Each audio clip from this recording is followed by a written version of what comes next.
everyone na nasa baba po, pumasa po kayo, and let's start our second session of the discussion. So please fix yourself, fix the chairs, and kain habang nakikinig.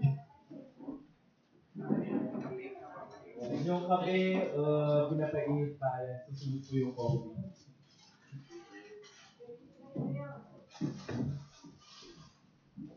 Okay, so again, let us listen to our next discussion.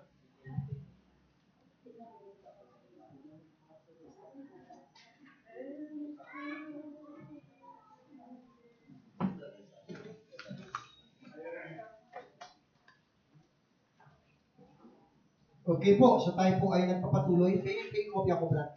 Take copy. Thank you, thank you. Okay. Ito pong ating susunod po na lesson po ay ito po yung napakalaking blessing po sa buhay ko. Ito pong susunod natin tuturo po sa inyo. At lalo yung ma-appreciate kung ano yung ginawa ng Panginoon sa krus ng Kalbaryo. Ang nasa isip, siyempre, ito po was common. Alam natin doon sa krus ng Kalbaryo, tinubos tayo ng Panginoon. Alam natin sa krus ng Kalbaryo, ando doon ng kaligtasan. Pero meron pa pong nangyari po doon sa krus ng Kalbaryo. Na ang nais ko po ay maging blessing po ngayong oras po ito po. Ito pong bagay po ito. So ang ating pong text po ngayon ay sa Ephesians chapter 2 verse number 11. Pwede po niyong tingnan po yun para ma-check po ninyo. Okay? Ephesians chapter 2 verse number 11. For He is our peace, what made both one, and hath broken down the middle wall of partition between us. Para maunawaan po natin, ang context po niyan ay tungkol sa cross. Ipusahin po natin. Tingnan po muna po, no? Kasi yung text lang po natin ang nilagay po sa screen. Pero maganda po ay basahin ko ng buo po yung context para maunawaan po natin hanggang verse 12 po tayo. Buksan po natin ang Bible. Ephesians chapter 2 verse 12 hanggang verse 16. Yan. Para maganda po. No? Ephesians chapter 2 verse 12 hanggang verse 16. That at that time, ye were without Christ. By the way po, bago po tayo mag-explain nila, pwede bang, Brother Hubert, ikaw ang maging tagabasa ko? At sino pa pa? Pwede mag-ano? Kasi marami po tayo babasahin dito. Mga hundreds po ng mga verses po. Hindi naman po. Mga 50 verses po ang babasahin po natin dito po. Okay? Baka more than that. No? Kaya kailangan ko ng, para mabilis po tayo, kailangan ko ng tagabasa. Siguro kahit kayo dalawa, pasalit-salit na lang kayo. Okay? Total, nandiyan naman yung yung lesson. Nandiyan na yung mga verses. At least, i-ready na lang, mamaya, pagka po. So, ako na lang magsasabi pag basahin. So, kailangan ko ngayon para mabilis po tayo, no? Okay?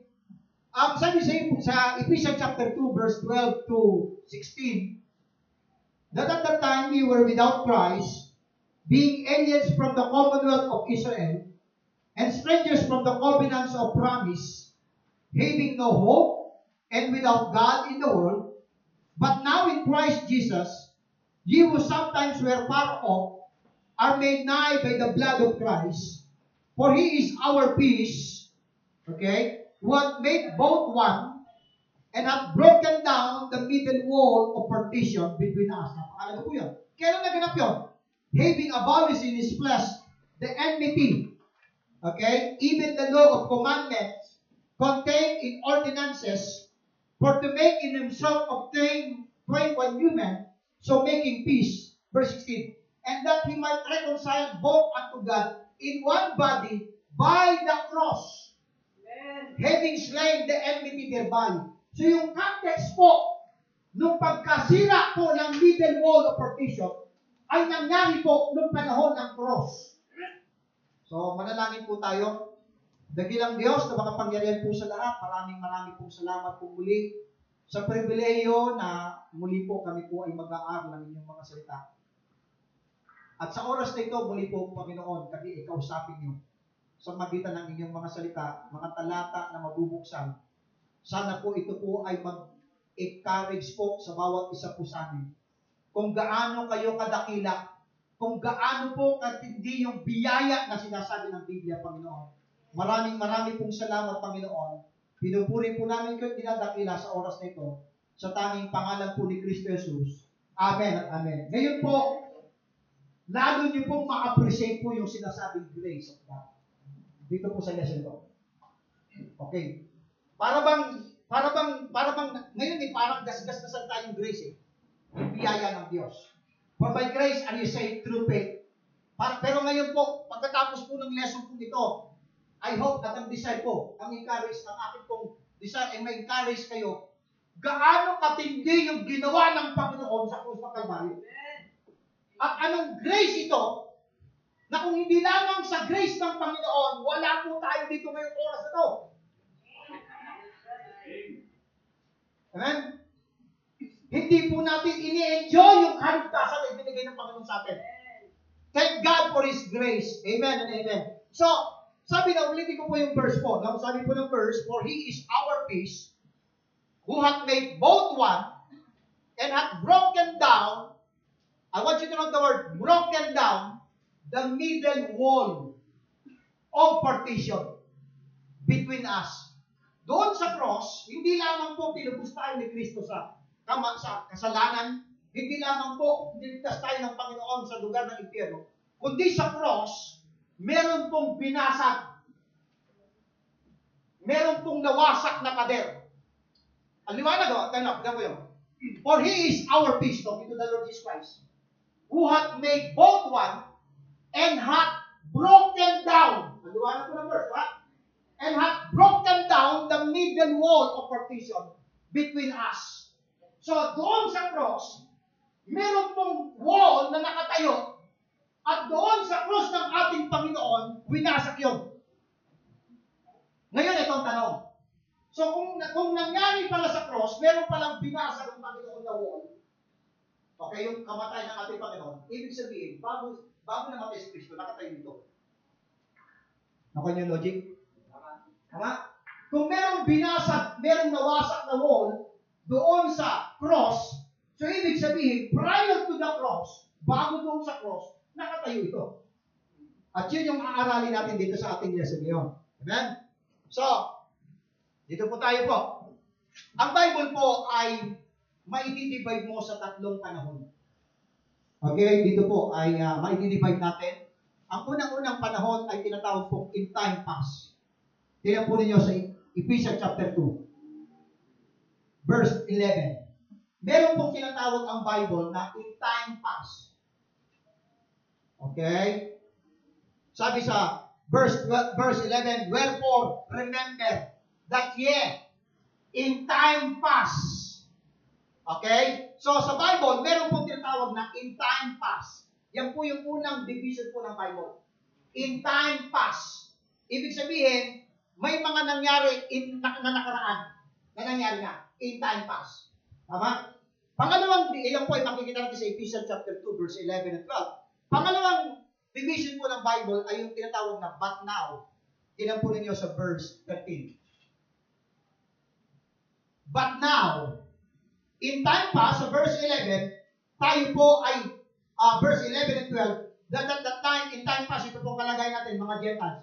That at that time, verse 12, ye were without Christ, being aliens from the commonwealth of Israel, and strangers from the covenants of promise, having no hope, and without God in the world. Yan po ang kalagayan ng Gentiles in time past. Pero verse 13, thank God, meron po tinatawag na, but now. Yan po yung pangalawang division ng Bible. But now, in Christ Jesus, ye who sometimes were part of, yung mga tayo po ng mga hintay na hindi na malayo sa Diyos, are made nigh by the blood of Christ. Ayun, bakit? Dahil may nabuwasak po ng middle wall of partition. O may ma-present po na. So yan po yung pangalawang division po ng Bible. Pangatlong division po, yung ages to come.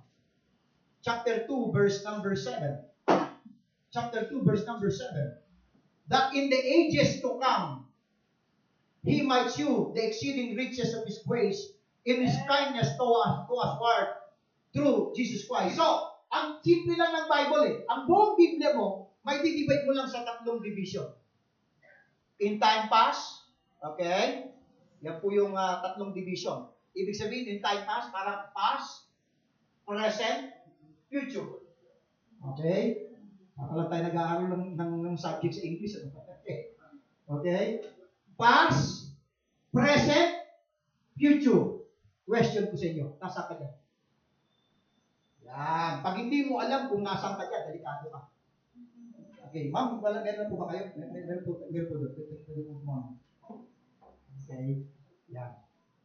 Okay po. So, pag hindi mo alam kung nasaan ka dyan sa tatlong division na yan, kaya ang problema, pag napakalaga po itong bagay nito. No? So, in time past, but now, ages to come. Okay? First Corinthians chapter 10, verse 32 po. 1 Corinthians 10. 1 Corinthians 10:32. Give none offense neither to the Jews, nor to the Gentiles, nor to the church of God. Sa Bible po, meron pong tatlong uri ng tao. Hindi po religion yan eh. Kaya nga pag pinapakita ko yan sa dating daan, Church of God, tignan mo, neither give, neither sabi to the Jews, ang Jews ba, religion, o uri ng tao? Gentiles, uri ba ng religion yun, o uri ng tao? In Church of God, hindi religion yun. Yun yung mga grupo ng mga tao na nananampalataya sa ating Panginoon. So, tatlong grupo lang ng tao ang laman ng Biblia mo. Hindi nakakaito. Hudyo, Hintil, the Church of God. Tanong, nasaan ka dyan sa tatlong uri ng tao? Okay? Yun yan, napakasimple. Tingnan mo nyo, attention po tayo. Ito po. Pag ikaw ay may, alam nyo, may sa probinsya po, may mga probinsya po ay may mga alagang manok, may alagang kambing, may alagang baboy po sila. May mga gano'n, sa isang bahay, may mga malungan siya doon. May mga alaga siyang kambing, may mga alaga siyang baboy, tapos may alaga pa siyang kalabaw. Okay, so, here's the logic. Yung, may manok siya. Yung pagkain ng para sa manok, para sa manok. Yung pagkain para sa baboy, ipapakain sa baboy. Yung pagkain para sa kambing, para sa kambing. Yung pagkain para sa kalabaw, para sa kalabaw. Hindi yung pagkain ng manok, ipapakain mo sa kalabaw. Okay? At yung pagkain ng baboy, yun ang ipapakain mo sa kambing. So may specific kang ipinapakain para sa specific na uri ng hayop.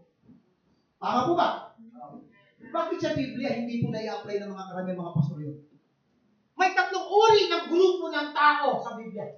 Merong Hudyo, merong Hintil, at merong Church of God. Yung Church of God tayo po yun, the body of Christ, the church.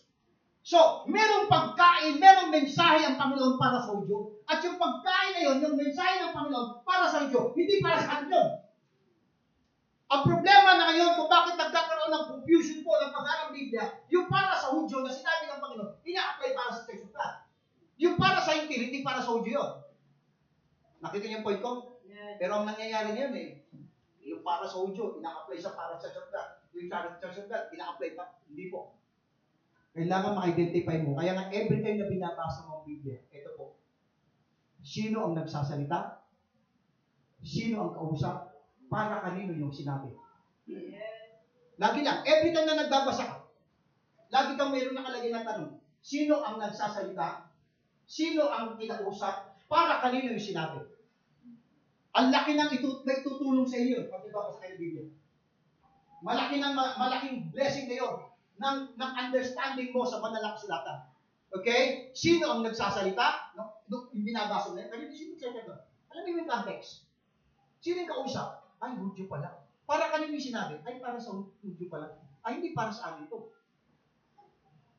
Okay po ito?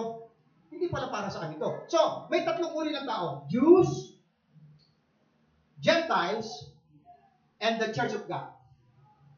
Tatlong uri lamang po ng tao yan. Okay? Kaya mahalaga, malaman mo, sino ka at ano ka sa Biblia. Ikaw ba'y Hudyo? Sa ilong na ilong pa lang, hindi na talaga mahalat, hindi na makikilala Hudyo ka eh.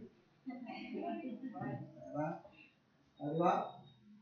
Bisa meron akong yung saksi ni Jehovah. Tamo, nagbabasa ng talata ay para sa Hudyo yung pangako na yun. Sabi ko, sa ilong na ilong pa lang kaibigan eh.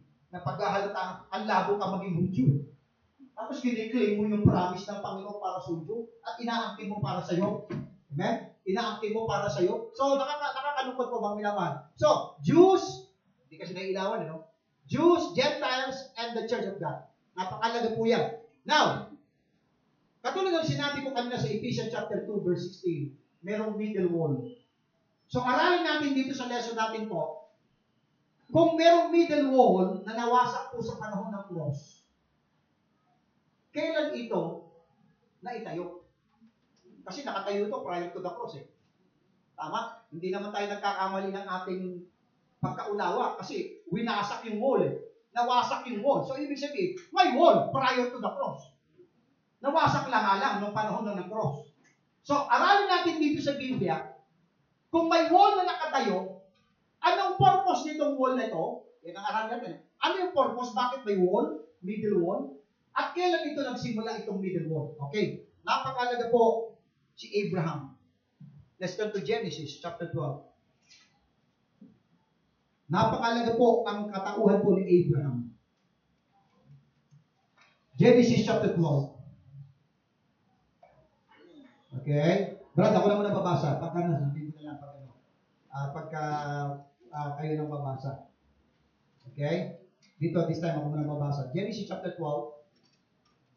Kung papansinin po niyo sa Genesis chapter 12, prior to Genesis chapter 12, kung kayo'y familiar po sa kasaysayan po na nagaganap po sa chapter 11, familiar kayo dyan, nagkaroon ng tinatawag na confusion of tongues.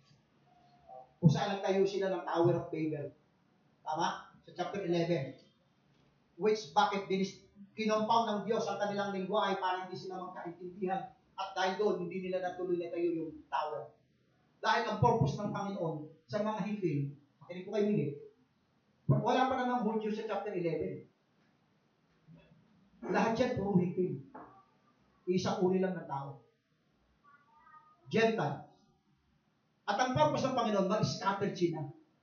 Pero ang ginawa ng mga tao dyan sa chapter 11, nag-ipon sila eh. Gusto nilang maging, sabi sa chapter 11, tinapon nyo, ang ginawa nila gusto nilang magkaroon ng pangalan eh. Okay, sabi sa verse 4, and they said, 11, Genesis 11, and they said, go to, let us build us a city and a tower, whose top may reach unto heaven, and let us make us a name, lest we be scattered abroad upon the face of the whole earth. Nagkaisa sila eh. Kaya hindi lahat ng unity sa Bible tama. Ito, nagkaroon ng unity. Okay, pero nag-unite sila against God. Nagkaroon ng unity to fight against God. Against the principles of God. So, ang ginawa ng Diyos, in-strategy na.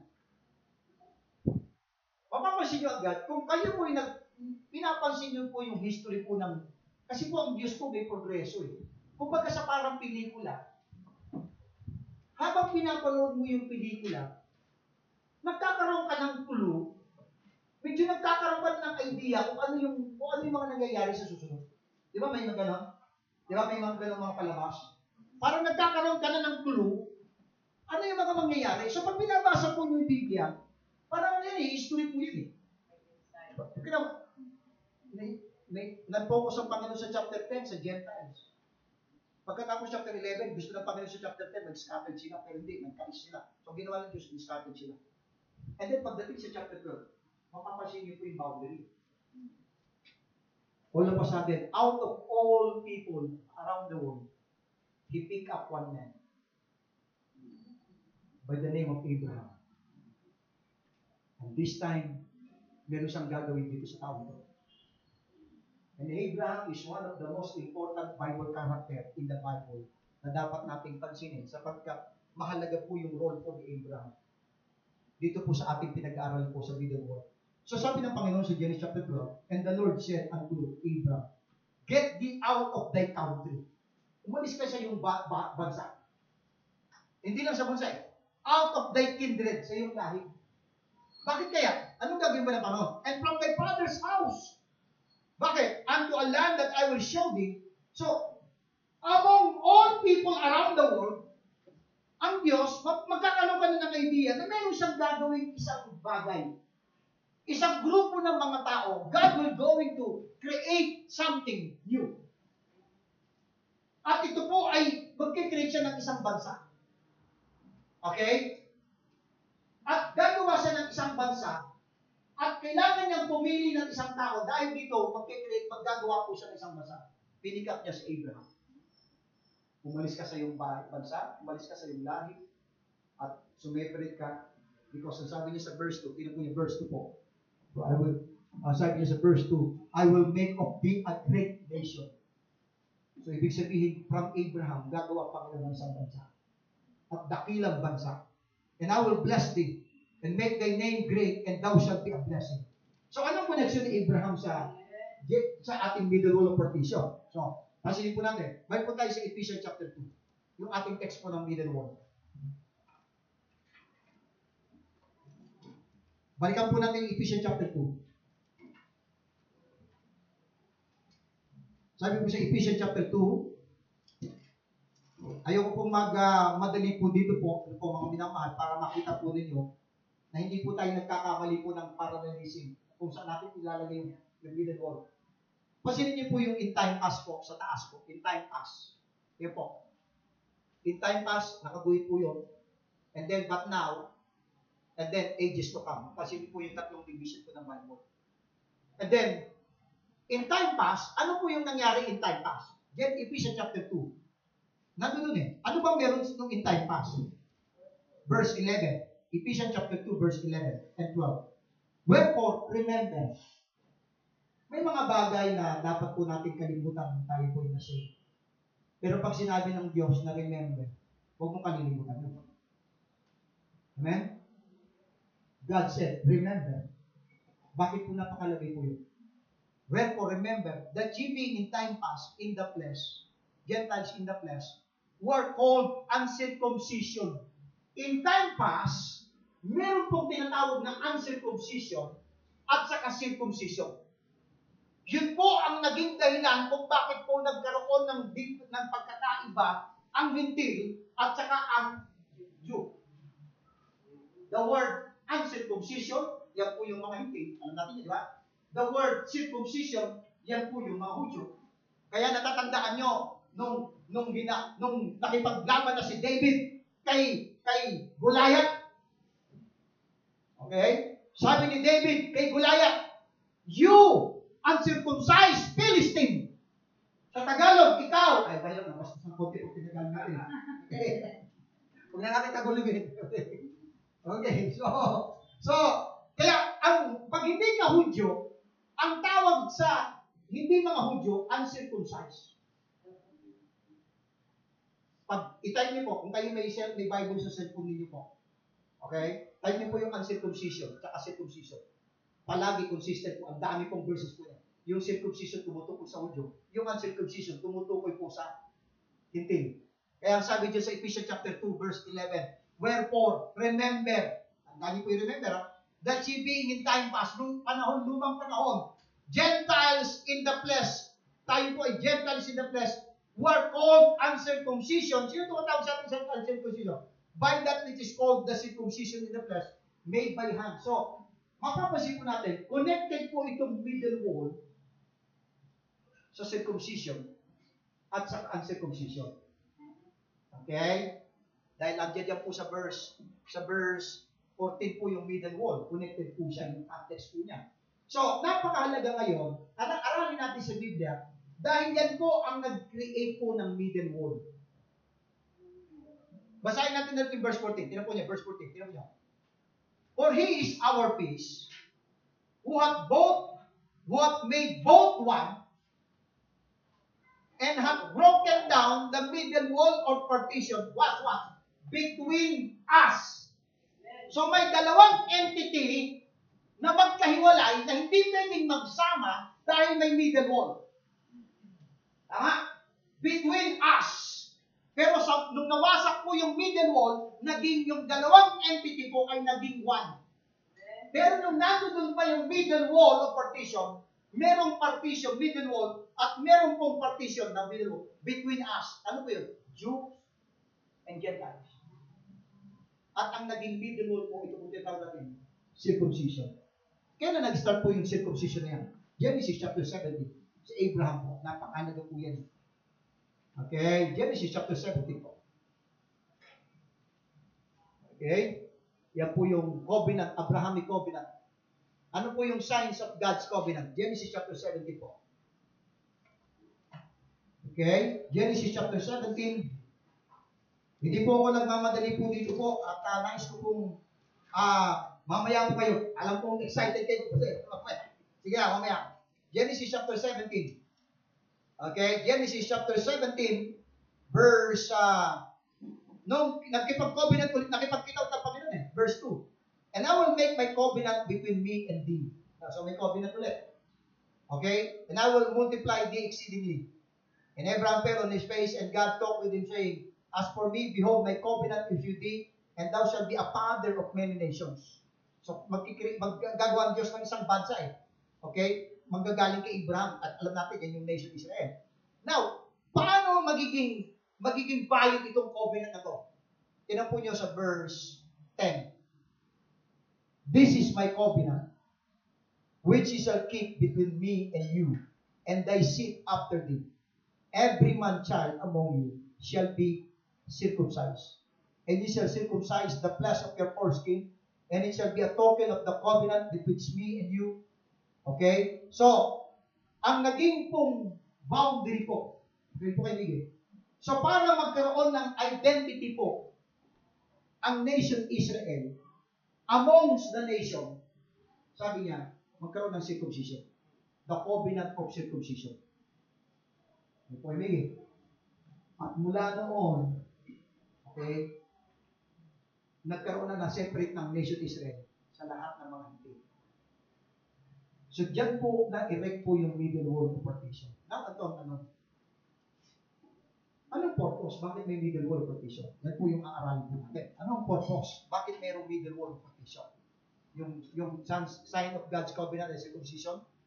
Mula noon ay nagtalino po itong middle wall of partition. Now, ano yung purpose ng Diyos? Bakit po pinagtulutan niya na magpaitayo po ito? Now, let's start with Deuteronomy po. Yan, sige po. Basahin po natin. Leviticus chapter 20. Sige pa. Yan yung mga kita niyo. Leviticus 20. May mag-ready po ng Deuteronomy. Isa sa inyo mag-ready ng Deuteronomy 4:20. Yung isa Leviticus 20:26. Yan. Nakita niyo? Ito yung verse na ito. Ito. Asan yun? Ito. Yan. Ready niyo lang. Sige po. May mag-push po. Para mabilis po tayo. Malakas ha, malakas. Talagang ano. Sige po, Leviticus 20:26. And ye shall be holy unto me, for I the Lord am holy, and have severed you from other people, that ye shall be mine. Yan. Okay, mapapansin ninyo, ang liwanag ng clear po yung sinabi ng Panginoon. Severed you. Parang hinati ko kayo, iniwalay ko kayo. Isineparate ko kayo. Para maging ano? Para maging mine. So, nung na-erect yung middle wall of partition, ang purpose nun, para magkaroon ng sariling identity yung kailang bayan. Okay? Another verse po. Sige po. Deuteronomy 4:20. But the Lord hath taken you and brought you forth out of the iron furnace, even out of Egypt, to be unto him a people of inheritance, as ye are this day. Yes. Amen. So makikita nyo, consistent po yung Bible yan. Mabasahin talagang ang purpose ng Diyos kung bakit po na-erect po yung middle wall of partition para ma-separate ang Jew. Hindi po sila makihalubilo sa mga Hintil. Tama po, alin. Hindi nga sila pwede makipag-asawa ng mga Hintil. Bawal nga sa kanila. Kaya, yan yung purpose kung bakit may middle wall. Itong middle wall, hindi po ito literal na wall. It's an spiritual wall. Okay? It is an spiritual wall na ibig sabihin na nagsisignify na sineperate ng Diyos yung kanyang bayan. Iniwalay niya. Another verse po. Ano pa po yung nakatila yan? Diyan sa ano? Deuteronomy chapter 14 verse 2. Deuteronomy. May mag-ready ng Exodus 19. For thou art an holy people unto the Lord thy God, and the Lord hath chosen thee to be a peculiar people unto himself above all the nations that are upon the Ang earth. liwanag. Pinili niya yung nation Israel above all the nations. Okay? So, kaya yun yung purpose ng middle wall. Para magkaroon sila ng sariling identity. Hindi po sila maging mamingled sa mga Hudyo. Sa mga Hintil po. Sorry po. Sa mga Hintil. Another verse po. Sige po. Exodus 19:4-6. Ito, mahalaga po itong Exodus 19. Sige po. Ye have seen what I did unto the Egyptians, and how I bare you on eagle's wings, and brought you unto myself. 5. Now therefore, if ye will obey my voice indeed, and keep my covenant, then ye shall be a peculiar treasure unto me above all the people, for all the earth is mine. And ye shall be unto me a kingdom of priests, and a holy nation. There are the words which thou shalt speak unto the children of Ang Israel. liwanag, ha? Israel po yan. Sabi ng Panginoon, ikaw ay magiging kingdom of priest. Isang kaharian ng mga saserdote. A holy nation. Hindi magagawa po ng Panginoon po yun kung wala po yung middle wall.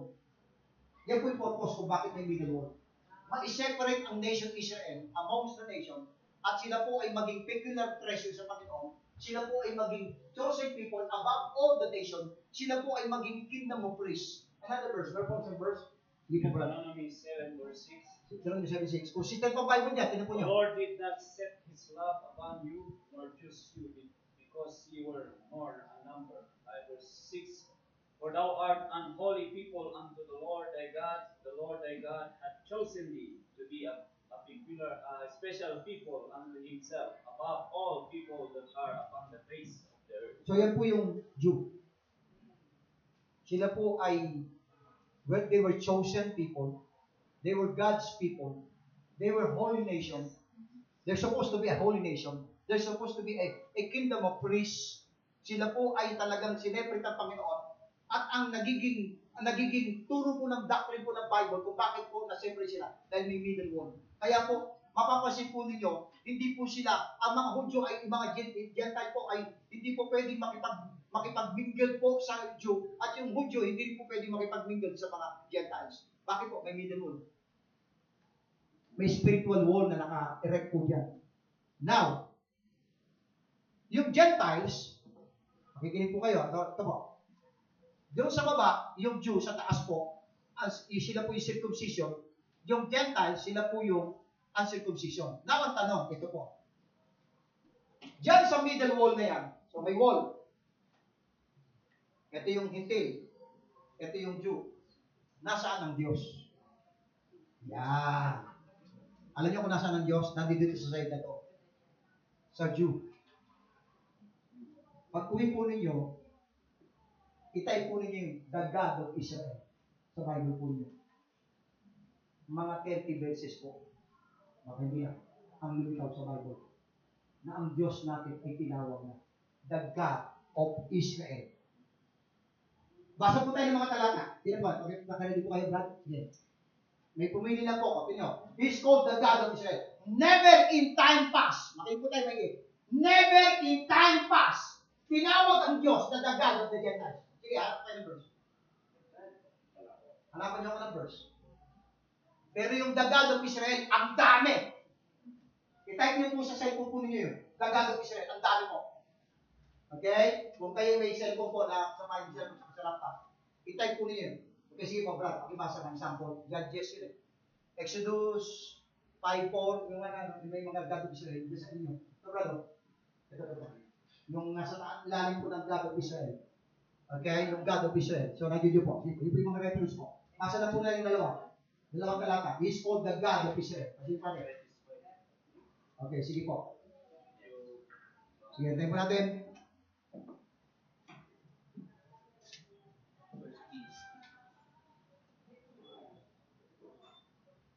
Exodus 5, ano ito? 5:1. Ano?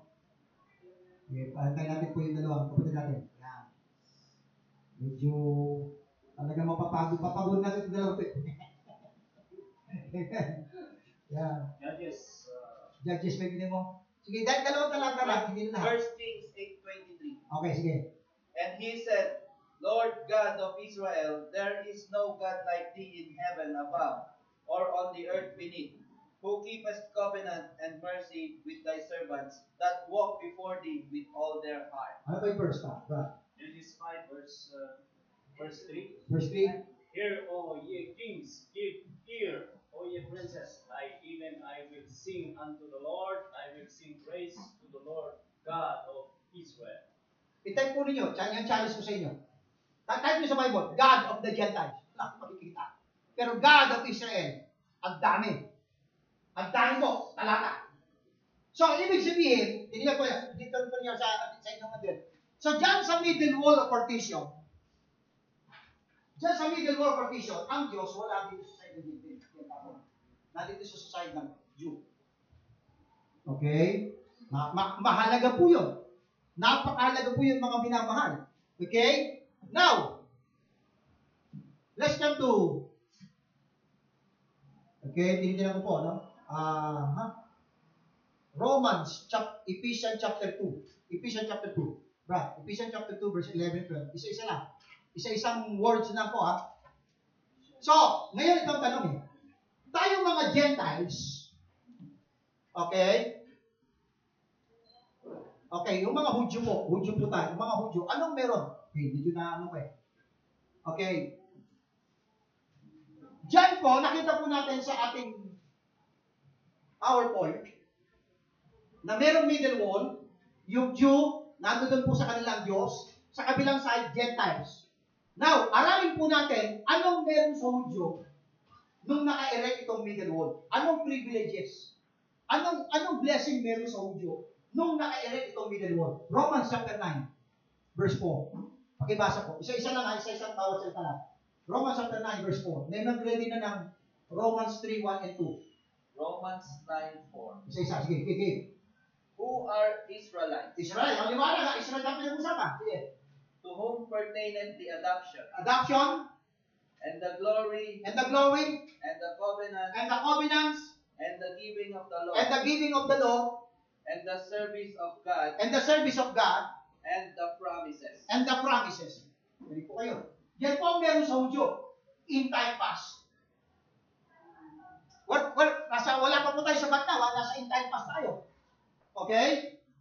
Noong pong in time past, ang Hudyo po, sila po ay, ito po yung privilege nila, adoption, nasa kanila yung glory, nasa kanila yung covenants, nasa kanila yung batas. Walang ibinigay ang Diyos na batas sa Hintil.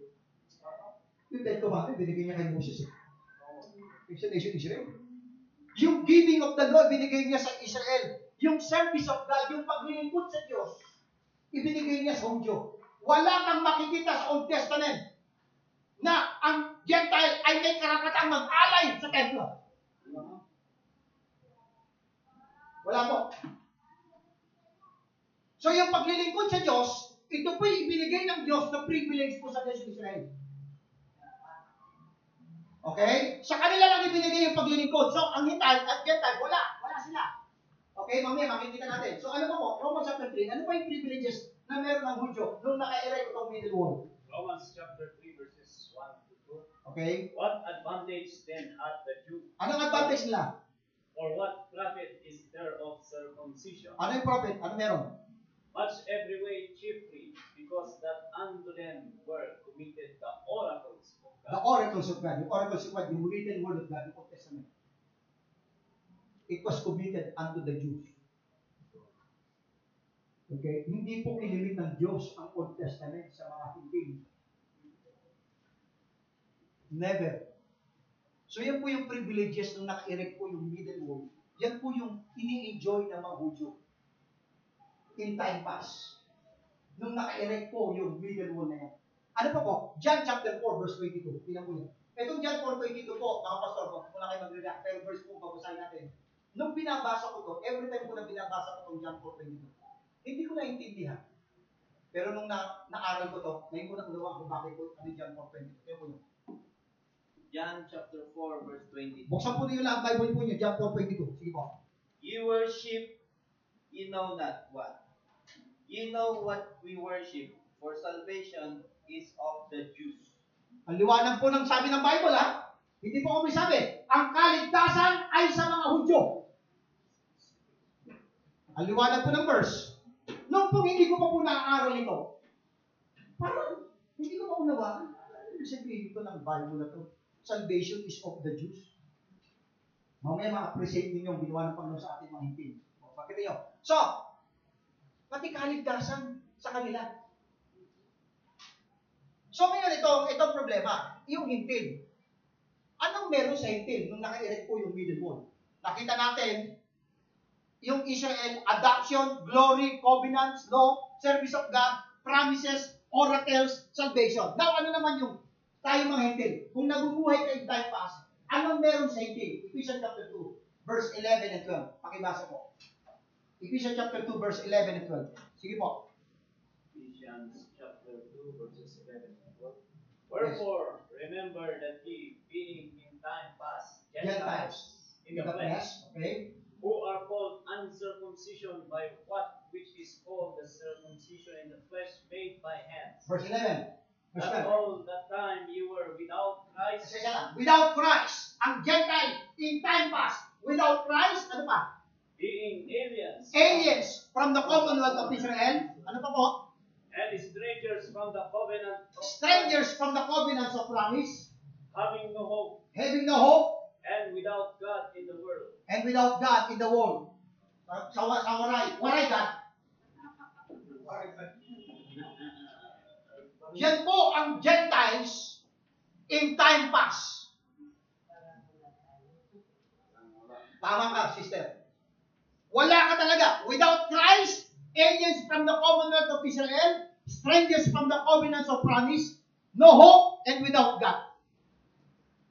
Yan po ang kalagayan ng Gentiles in time past. Kaya kung nabubuhay ka ng time past, kawawa ka.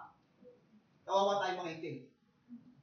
Now, paano ngayon magkakaroon ng blessing ang Gentiles during nung naka-erect po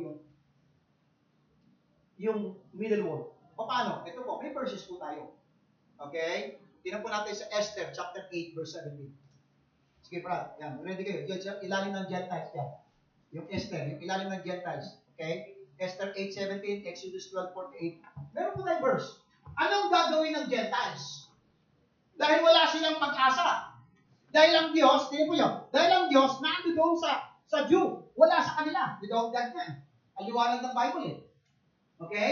So, paano nilang ma-enjoy yung ina-enjoy ng Hudyo? Hindi pwedeng ang Diyos bumaba, pumunta sa kanila. Hindi po. Hindi po gano'n. Wala pong gano'n. Ito po nyo. Ano pa gagawin ng Gentile? Esther 8:17. May mag-ready ng susunod ng Exodus 12:48. Esther chapter 8 verse 17. And every province and in every city, whithersoever the king's commandment and his decree came, the Jews had joy and gladness, a feast and a good day, and many of the people of the land became Jews, for the fear of the Jews fell upon them. Yung mga Jew, nag-Jew sila, nag-gladness na din. And many people of the land became Jews. So the only way para hindi sila pwedeng lumapit directly sa Diyos in time past. If they want to approach God, kailangan nilang maging Jew. Proselyte Jew. Maging converted sa Jewish apostle. Yan lang. Pero bilang Gentiles, lalapit ka sa Diyos, no way. No way. Okay? Hindi ka kailangan papasilin ng Diyos. In the Old Testament. In time past. The only way para pansinin ng Diyos ang hintil, kailangan niyang maging proselyte Jew.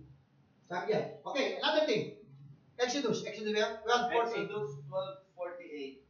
And when a stranger shall sojourn with thee, and will keep the Passover to the Strangers, so ibig sabihin, hindi Hudyo. Sige, and tuloy. will keep the Passover of the Lord, let all his males be circumcised, and then let him come near and keep it, and he shall be as one that is born in the land. For no uncircumcised person shall eat thereof. Yun. Para mag-enjoy sila, kailangan masircumcise sila. Masama sila sa covenant ng Panginoon. Yung Abrahamic covenant. So, ano pa po? Hindi na po natin mabasahin for the sake of time.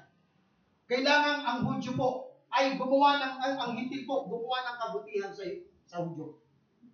Kailangan gumawa sila ng kabutihan, tumulong sila para sila pansinin ng Diyos. Because during in time past, ang apple of the eye ng Diyos, ang Jew. Special sila, sabi niya. Binasa natin kanina.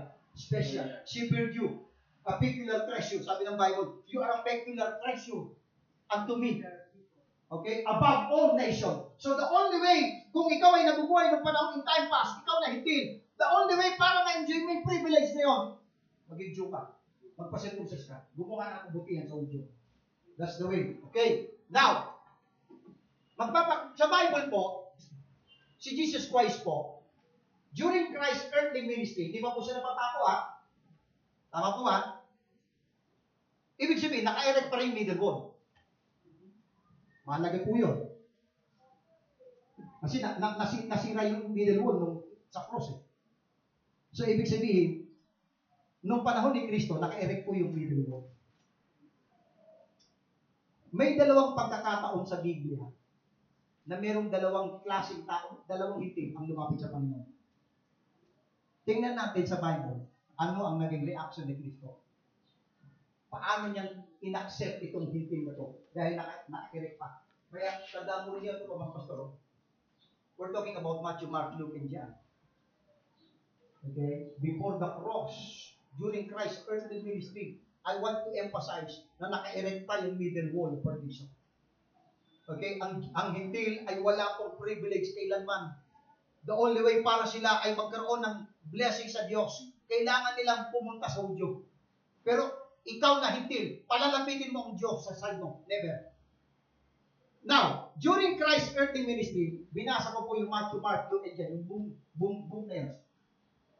Inaaral ko sa Biblia, may dalawang pagkakataon po nakita ko na may lumapit po na hindi kay Kristo.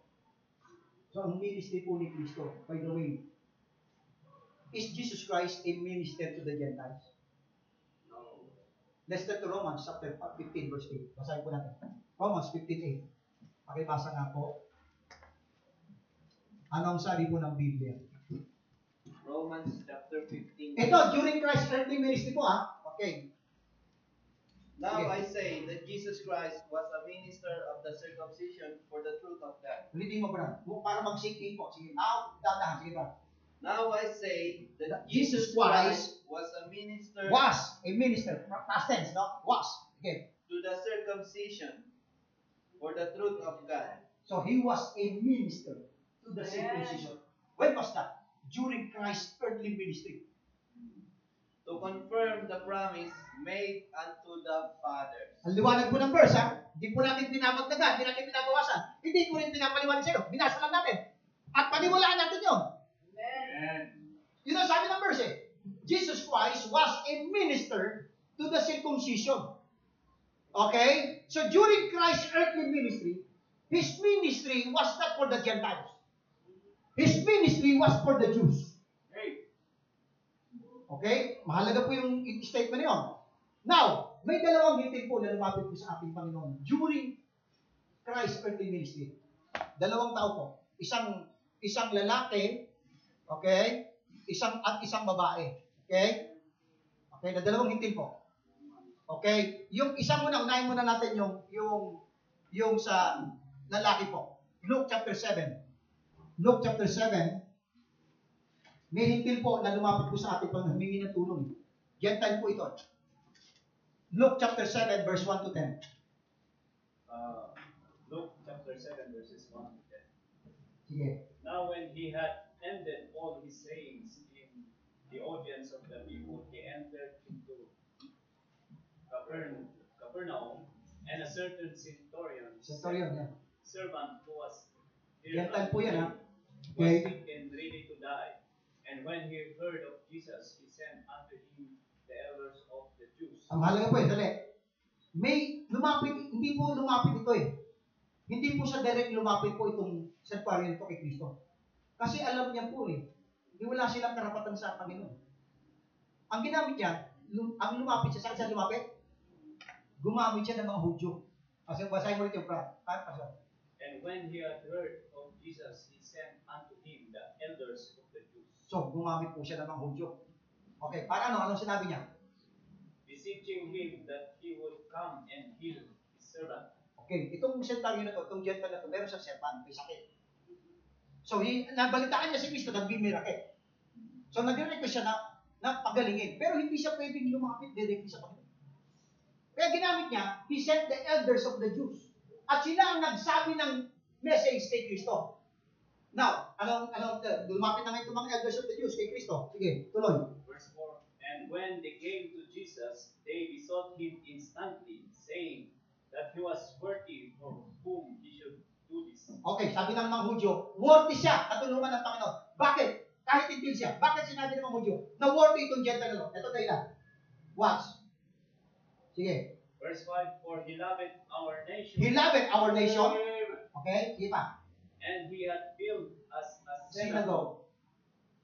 Then Jesus went with them, and when he was now not far from the house. Okay na. So, pinagaling na. So, nakita natin yung scenario na kaya lang nag-grant yung request ng Gentiles because he loved our nation.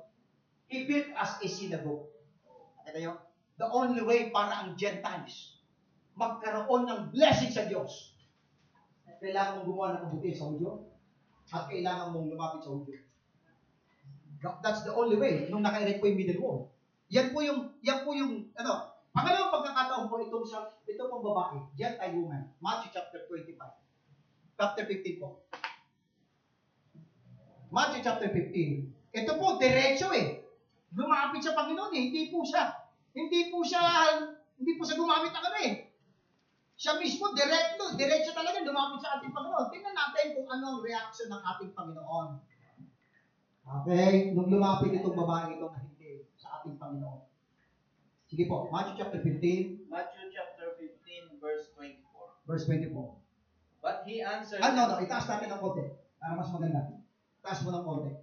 Para makita natin. Verse 21. Verse 21. Yan. Sige po. Then Jesus went thence and departed into the coast of Tyre and Sidon. 22. And behold, a woman of Canaan came Gentile po ito Ang liwanag. Sige. out of the same coast and cried unto him, saying, Have mercy on me, O Lord, thou son of David. My daughter is grievously vexed with the devil. Anong naging response dito? Watch. Verse 5. But he answered her not a word. Ito muna. Sasabihin mo, sinabi si Kristo dito. Kung hindi mo naintindihan itong middle wall partition, ang magiging conclusion mo is sinabi si Kristo. Merong isang tao na lumalapit sa kanya Nagpapakaawa pa nga Have mercy on me. Kapag hindi nyo naunawaan to, sasabihin kaya mga non-believer o mga hindi nyo nakita yun, sasabihin mo ang verse si Kristo. Bastos, kasi hindi niya sinagot Nagpapakaawa Lumapit And he answered not her a word. Okay, tuloy po natin. Watch. And his disciples came and besought him, saying, Send her away, for she crieth after us. Pati yung mga disciples, nagtaka Nag-alala sila Yun yun. Sige, nagpatuloy pa rin ito Ano sagot ni Kristo? 24. Binugan niya yung verse 24, napakalaga po yan. But he answered and said, I am not sent but unto the lost sheep of the house of Ang liwanag ng verse, si Kristo po ay sinugo hindi para sa hintil, kundi sa lost sheep of the house of Israel. Ladies and gentlemen, yung Matthew, Mark, Luke, and John during Christ's earthly ministry. Kung hindi nyo magustuhan ito sa ko, pero bahala kayo. Dila sa akin Jesus Christ was a minister to the circumcision. His ministry was for the circumcision. And he was sent, aliwanag. And he was sent to the lost sheep of the house of Israel. Never to the Gentiles. Pero nag-insist pa rin yung babae. Tignan talagang makikita mo yung faith ng babae. Okay. 25. 25. Then came she and worshipped him, saying, Lord, help me. Talagang nag-persistent siya Verse 26. But he answered and said, Masakit itong sagot ng Panginoon. Masakit ito. Tignan It is not meet to take the children's bread and to cast it to the dogs. Masakit ito. Masakit ito. Ibig sabihin, ang turing ni Kristo sa hintil, dogs. Hindi nararapat na ipakain ng pagkain sa mga aso. Ibig sabihin, this woman is asking something for bread. But she's not worth because she's just a dog. Yan po ang kalagayan po natin in time past, mga kapatid. We're just dogs in the sight of God. Na mga hindi po. Now, pero ang ganda ng sagot ng babae pa rin Persistency And she said, Truth, Lord, Totoo, Panginoon. yet the dogs eat of the crumbs which fall from their master's table. Sabi niya, totoo, Panginoon. Inamin niya, na dog siya. Truth, Lord. Totoo, Panginoon, na walang karapatang kumain ang aso sa besa ng kanyang mga... Pero wala ba siyang karapatang kumain ng mga nanguhulog ng mundo?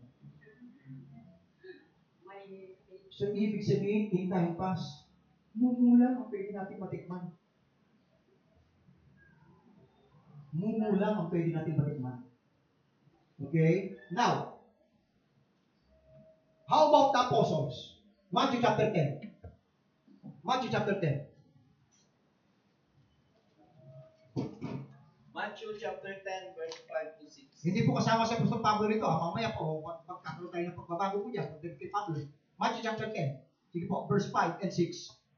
These 12 Jesus sent forth and commanded them, saying, Go not into the way of the Gentiles, and into any city of the Samaritans enter ye not. 6. But go rather to the lost sheep of the house of Israel. Ang liwanag po, mga minamahal, bilang si Kristo po He was sent to the lost sheep of the house of Israel. His 12 apostles were commissioned and commanded only to the lost sheep of the house of Israel. Ang sabi po, hindi na po natin bubuklat, nandiyan naman sa inyong sa Galatians chapter 2, verse 7 to 9, ang 12 apostles po sila po ay apostles to the circumcision. Never to the uncircumcision. Okay, okay na. Okay, thank you. Now, eto ngayon. Okay? Napango si Kristo. Okay, watch. Tingnan natin yung malaking pagbabago. Okay, balik tayo sa Ephesians chapter 2. Ephesians chapter 2. Balik po tayo. What happened? Ngayon, maiunawaan na ninyo itong Ephesians chapter 2, verse 11. Amen? Verse 14. Watch. Babasahin ko na po. For He is our peace. Bakit peace? Kasi may pag-aalit eh. May pagkakahiwala eh. Okay? Who? Watch. For He is our peace, who hath made both one. Dati dalawa yun. And hath made both one, and hath broken down the middle wall of partition between us. Ang liwanag. Between Jew and Gentiles, may middle wall of partition. Pero doon sa krus ng Kalbaryo, mga minamahal, ito po ay nawasak. Now, itong aralin natin. Ano nangyari nung nawasak po yung middle wall of partition? Okay? Nawasak po eh. Basahin po natin itong mga to. Naging, yung Jew and Gentile, naging isa eh. Okay? Nawasak po yan eh. Nawala po yung middle wall eh. Nawasak eh. Now, basahin po natin. Romans 3:29. Isa-isayin natin, ano ang nangyari pagkatapos nawasak yung middle wall? Watch. Romans 3:29. Romans chapter 3, verse 3. And He is the God of the Jews only. Is He the God of the Jews only? Watch. Is He not also of the Gentiles? Yes. Yes, of the Gentiles also. He became the God of the Gentiles now. Amen. Glory to God. Thank God, kaya tayo mga hindi, nagkaroon tayo ng privilege yun. Kaya ngayon, lahat ng hindi, pwede na lumapit sa Diyos. Because nung nawasak yung wall, He became the God of the Gentiles also. Amen. Amen? Another verse, ano pa nangyari? Galatians 3:28. Marami pong nangyari po dyan eh, nung nawasak yung wall. Watch. Galatians 3:28. Sige po. Okay? Galatians 3:28. Yung sa baba ng Gentiles po, mga kapatid. At dyan po. Galatians 3:28. Galatians 3:28. May mag-ready ng Romans 3:30. And if ye be Christ, then ye are Abraham's seed and heirs according to the promise. Galatians 3:28. Bali ata yung binasa mo. There is neither Jew nor Greek. Yes. There is neither bond nor free. For ye are all. Yes. There is neither male or female, for ye are all one in Christ Jesus. This time, we are all one in Christ.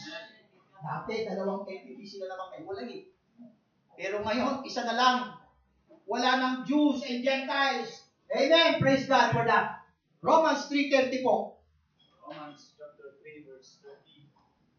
Seeing it is one God, which shall justify the circumcision by faith, and answer to decision through faith. Amen. Ngayon, dati, nung naka-erect yung middle wall, for salvation is of the Jews. Walang means po para masave ang Gentiles. Pero ngayon, He can justify the uncircumcision. Amen. Justification through faith. And then, Romans 5:10. Say pa natin, Romans 5:10. Romans 5:10. Sige. Brother, sinali mo yung Ephesians 2:18. Romans chapter 5 verse 10. For if when we were enemies, Enemies tayo eh. we were reconciled to God Amen. by the death of His Son, Nagkaroon ng reconciliation. Sige. Meron much ba? more Being being reconciled, we shall be saved saved by by His His life. life. Amen. Nagkaroon ng reconciliation.